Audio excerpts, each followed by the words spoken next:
Hey, Pops, isn't being a grandparent the best? I'm not a grandparent. My grandkids call me Nub Nub. What do your grandkids call you? Nub Nub's good. Attention, Fabulous Diners. We have just been informed we have 2 new members to the Grandparents Club.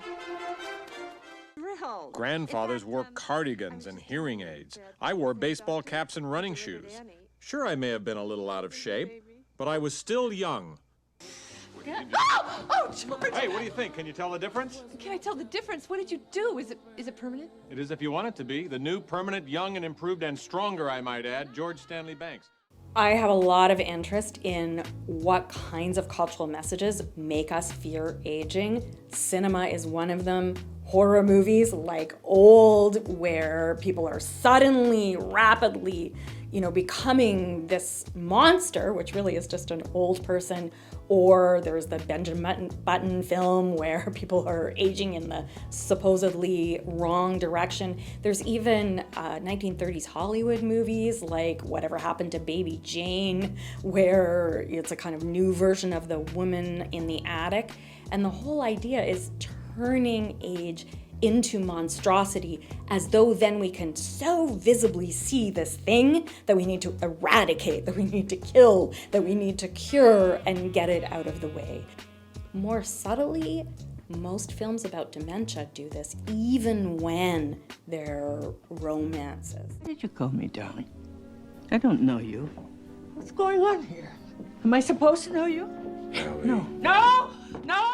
Right? These kinds of love stories, but you still get this deterioration of a body, this person who becomes unreliable and, goes off cross-country skiing like in the Sarah Polley movie.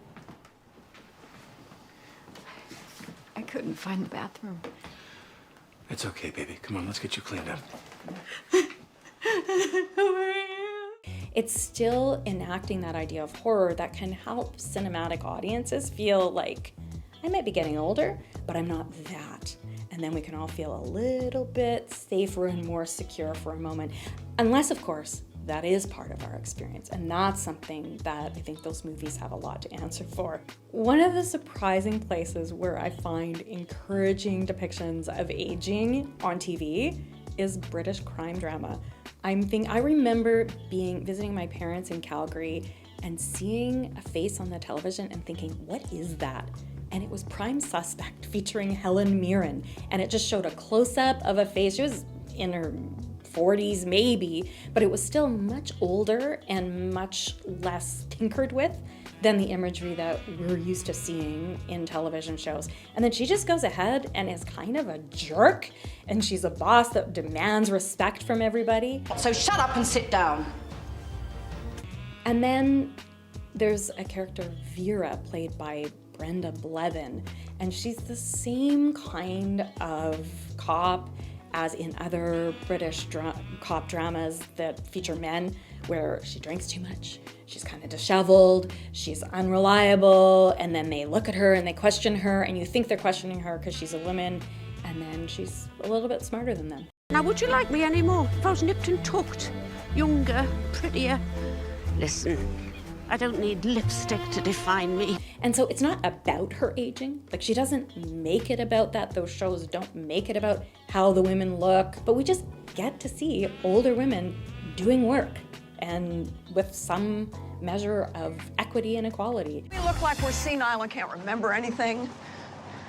Where is the car? I don't bring up Grace and Frankie as an example in this, even though, of course, that's a lot of progress made in a kind of buddy comedy compared to, say, The Golden Girls and the ways that they talk about sexuality, etc. My first was Billy. Oh, I remember it so well, just like it was yesterday. Or Bobby.